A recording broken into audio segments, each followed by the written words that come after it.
Ça commence bien, hein. Les gens ne connaissent pas et se font toute une montagne du serpent et de la vipère. C'est surtout dû à notre... au sac à dos d'inconscient collectif que nous avons avec la religion judéo-chrétienne, qui fait que on a perdu le paradis originel à cause d'un serpent, et puis nous les nanas on accouche dans la douleur à cause d'un serpent aussi.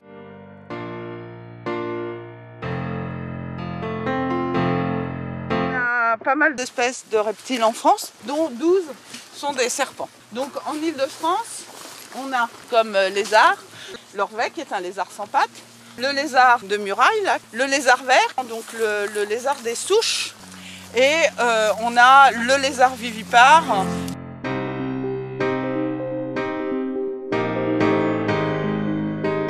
Ce que l'on appelle l'autotomie, donc sert surtout à la sauvegarde de l'animal. Pourquoi? Parce qu'il va casser sa queue. D'accord?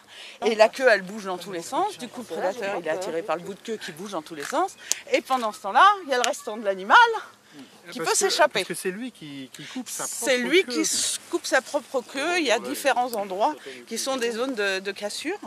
Donc ça signifie que le lézard qui a perdu sa queue, il a perdu ses vertèbres. Et les vertèbres, elles ne repoussent pas. Et d'ailleurs, la queue qui va repousser, ça ne va pas être la même structure. Et il va avoir une toute petite queue, rikiki, minuscule, toute moche. Des fois en 2 parties, en 3 parties, enfin bon, un truc un peu monstrueux.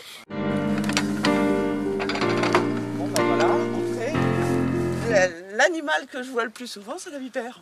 Comment on les reconnaît? Le V sur la tête triangulaire, les zigzags sur le dos.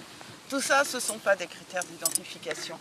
Alors, donc d'une part, petites écailles sur la tête, alors que les couleuvres, elles ont des grosses écailles sur la tête, au moins 9 plaques céphaliques. Vous avez donc la queue chez la vipère, elle est brusquement rétrécie.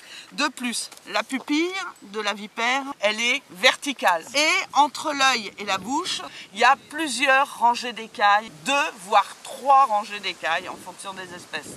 Alors que chez les couleuvres, une seule rangée d'écailles.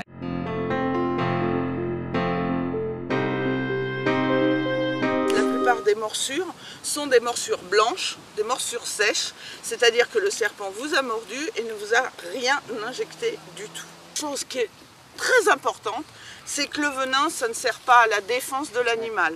Le venin, ça sert à tuer, immobiliser le plus rapidement possible la proie pour pouvoir donc la manger et également donc pour la digérer. Voilà. Le venin, c'est un cocktail qui est composé d'enzymes et de protéines. Et ça liquéfie, si je puis dire, la proie, parce que le serpent, quand il mange, il ne fait pas de pelote de réjection comme par exemple les rapaces. Il ne va pas rejeter les poils, le squelette, etc., etc. Il va tout digérer.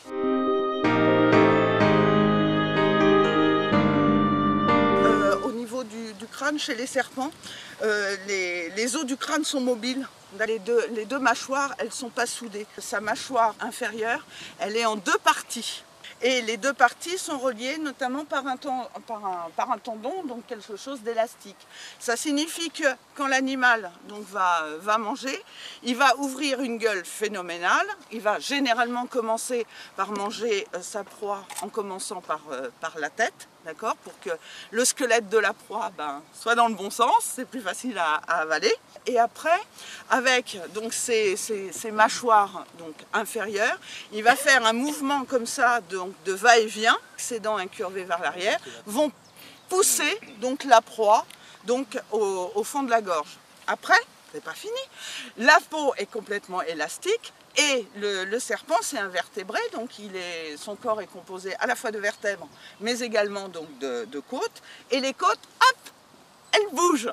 Donc elles vont se déplacer pour laisser passer donc la proie qui est poussée progressivement donc jusqu'à l'estomac grâce aux muscles.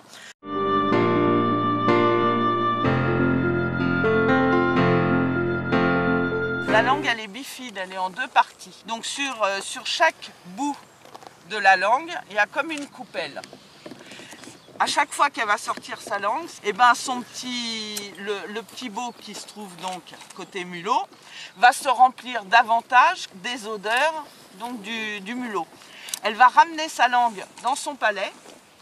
Là, au niveau du palais, il y a un organe qu'on appelle l'organe de Jacobson, et c'est lui qui va analyser tout ce que la langue va lui donner comme information et comme particules odorantes.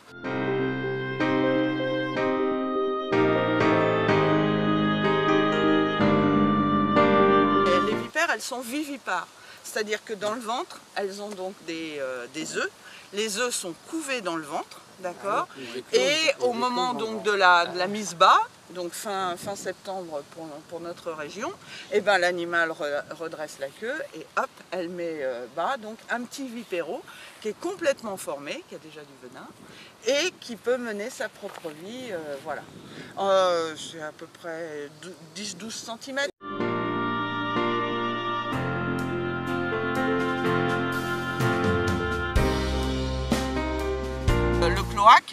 Le cloaque, c'est là où se trouve donc, c'est par là qu'il y a les hémipénis chez les mâles, parce que les serpents, ils ont un pénis en 2 parties.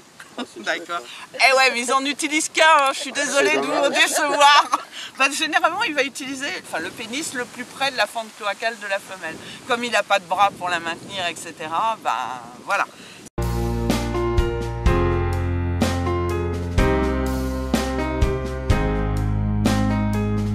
Tombe pas. La mue, c'est juste la couche superficielle de la peau qui se retire en se détachant donc au bout de la bouche. Il y a une écaille qu'on appelle la rostrale et donc ça se décolle parce que l'animal va fabriquer une sorte de substance graisseuse qui lui permet donc de retirer sa peau en se gratouillant contre la végétation, la pierre, etc., etc. Donc des supports. Et ça se retire comme quand vous retirez vos chaussettes. Donc quand vous trouvez une mue dans la nature, elle est obligatoirement à l'envers.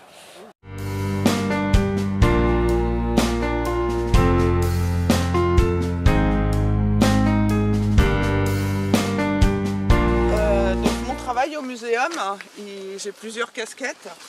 La plus grosse casquette qui me paraît pour moi la plus importante, c'est tout ce qui est médiation scientifique.